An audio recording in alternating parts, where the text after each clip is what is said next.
Oke, halo teman-teman, selamat datang di channel saya. Jadi kali ini saya akan menyebutkan beberapa pertanyaan dari teman-teman yang menanyakan, dok, apa sih penyebab kalau bayi itu bisa kecil gitu ya? Jadi teman-teman sebenarnya gini, bayi kecil itu sebenarnya ada dua ya. Yang pertama, kecil memang dalam artian bayinya kecil gitu. Kita sebutnya dengan SGA atau Small Gestational Age. Tapi ada juga yang bayinya kecil itu karena pertumbuhannya terhambat. Jadi itu dua hal yang berbeda. Saya tidak akan menjelaskan perbedaan di situ bagaimana. Tapi karena sekarang pertanyaannya adalah yang bisa menyebabkan tuh apa aja gitu. Ya, saya sebutkan, cukup banyak nih ya. Baik, jadi sekarang saya akan menyebutkan beberapa penyebab kayaknya ya. Karena penyebab ini bisa dari penyakit ataupun gaya hidup gitu kan. Dari yang akan saya sebutkan ini itu sebenarnya mencakupi ada 3 gitu ya, dari ibunya sendiri, bayinya, ataupun dari plasentanya itu ya. Bagaimana bisa terjadinya itu saya lewatkan. Saya hanya menyebutkan 1, 2, 3. Penjelasannya nanti di belakang atau vlog-vlog selanjutnya ya. Yang pertama adalah bila Anda punya darah tinggi. Siapa yang punya darah tinggi ini? Yang kedua adalah sakit jantung. Yang ketiga adanya diabetes. Lalu yang keempat, sakit ginjal. Yang kelima, asma. Yang keenam ada anemia. Lalu yang ketujuh, di sini ada penyakit autoimun. Kalau teman-teman punya misalkan lupus atau apas ataupun yang semacamnya ya, autoimun, pokoknya intinya autoimun. Lalu yang ke-8, malnutrisi ya, jangan lupa. Meskipun nggak banyak, tapi tetap bisa. Lalu yang ke-9 itu kurangnya penambahan berat badan ya, yang sesuai dengan kehamilan, seperti itu. Jadi itu nutrisi itu menandakan bahwa itu ada sesuatu. Yang ke-10 memang bawaannya memang ibunya sudah kecil, seperti itu. Lalu yang selanjutnya ada kelainan pola makan, gaya makan Anda. Jadi eating disorder teman-teman. Jadi kalau teman-teman yang bisa muntah, mual, habis makan dimuntahin lagi, yang mungkin bilangnya bulimia gitu ya, itu udah pasti pengaruh ya ke nutrisi ya.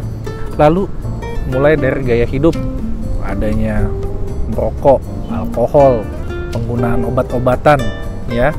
Lalu apabila punya teman-teman punya penyakit darah gitu kan ya, contohnya kayak hemoglobinopati, macam-macam lah ya. Pokoknya itu Anda punya kelainan pada darah Anda, itu bisa. Nah, lalu yang selanjutnya adalah apabila Anda hamil kembar teman-teman. Jadi hamil kembar itu berpotensi untuk bayinya salah satu ada yang kecil juga. Begitu teman-teman ya, atau yang biasa kita bilang twin transfusion syndrome, itu karena distribusi nutrisi atau darahnya itu tidak seimbang gitu. Ada juga plasenta abnormal teman-teman. Jadi misalkan plasentanya itu sudah terbentuknya, wah biasanya kan bulat gitu ya, bagus. Nah ini bentuknya beda gitu, ada yang mengecil, terus ada yang menyebar gitu. Pokoknya ada kayak 2 gitu. Itu gangguan karena plasenta yang bagus adalah yang satu besar sekaligus bisa masuk gitu semua nutrisi ya.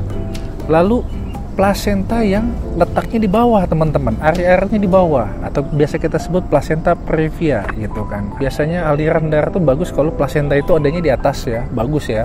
Tapi kalau di bawah itu saluran supply-nya itu kurang bagus karena pembuluh-pembuluh itu banyaknya di atas teman-teman, bukan di bawah ya, begitu. Ada juga yang kelainan misalkan tali pusat teman-teman. Biasanya tali pusat itu ada 3 saluran teman-teman ya, 2 arteri 1 vena. Ada juga yang cuma 2 ini, 1 arteri 1 vena. Itu bermasalah karena ya masuk akal lah logika ya. Kalau misalkan cuma harusnya 2 jadi 1, jadi kan suplainya jadi dikit. Itu. Lalu bisa juga terjadi pada chronic abruptio. Apa itu abruptio? Jadi kayak lepas dikit teman-teman. Contohnya misalkan Anda terbentur gitu kan ya. Kalau biasanya langsung lepas itu kan sangat berbahaya. Tapi terkadang bentur saja itu kayak memar doang teman-teman. Memar di situ kan. Kalau memar kan artinya kan darah pecah gitu. Ada di situ. Menggumpal gitu kan ya. Tanpa sadar di situ. Kalau misalnya plasenta, misalnya perut terkena benturan atau misalnya jatuh atau bagaimana, ada sedikit pendarahan ya, mungkin nggak terlalu besar, kecil, infark gitu kan ya. Tapi lama-lama dari tempat yang itu mau nggak mau kan aliran darah di situ udah nggak bagus. Jadi yang tadinya 100% ya mungkin tinggal 80% atau 90% gitu ya. Pokoknya ada pengurangan gitu kan ya. Karena biasanya kalau misalkan Anda jatuhnya kenceng lalu lepasnya juga cukup areanya cukup luas, itu biasa langsung sakit teman-teman. Itu harus gitu ya. Tapi yang kecil-kecil ini loh, yang kadang-kadang juga bisa terjadi gitu ya. Jadi begini teman-teman, jadi pada intinya teman-teman ya, yang bisa menyebabkan bayi kecil itu sebenarnya adalah tentu harus ada nutrisi teman-teman. Nutrisi harus ada, semua harus ada, darahnya harus baik semua, terus salurannya juga harus baik begitu kan ya. Menyalurkan ibu ke anak adalah plasenta ya kan. Kalau plasenta ini fungsinya terganggu, otomatis bayinya pasti akan bermasalah, baik itu kecil atau apalah gitu ya. Ini kita kenal dengan insufisiensi plasenta ya. Penyakit-penyakit yang tadi saya sebutin itu sebenarnya ada pengaruhnya ke pembentukan plasenta ini. Gitu teman-teman. Jadi teman-teman mesti ingat, penyakit-penyakit yang saya sebut itu latar belakangnya. Jadi sekali plasenta sudah terbentuk begini, ada gangguan.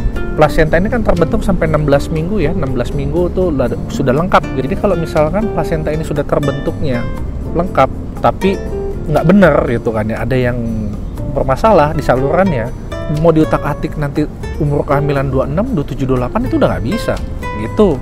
Jadi mau makan banyak pun di umur kehamilan 28 nggak akan bisa kalau misalkan memang kalau plasenta ini fungsinya sudah tidak bagus gitu ya teman-teman ya. Itu logikanya loh. Semoga teman-teman bisa tahu tadi itu yang saya sebutkan itu semua kurang lebih rata-rata lah ya. Jadi hindari apapun yang bisa terjadi penyakit seperti tadi. Sekarang ini saya hanya menyebutkan beberapa gitu kan ya. Teman-teman bisa cek sendiri nanti untuk caranya supaya nggak diabetes gimana, caranya supaya nggak darah tinggi gimana gitu kan ya. Apabila yang sudah ada darah tinggi gitu mesti gimana gitu. Di tempat lain itu Anda bisa cek. Tapi pada intinya ini adalah faktor-faktor yang saya sebutkan. Jadi Anda bisa menghindari. Udah sore nih ya. Oh lihat, cakep ya pemandangannya cakep ya. Pulang atau pegang bolpen banyak. Ini masih satu nih, biasanya di kantong ada 2. Nggak tahu bolpen siapa. Baik teman-teman, semoga video ini bermanfaat. Akhir kata saya Dr. Effendi, saya mengucapkan terima kasih.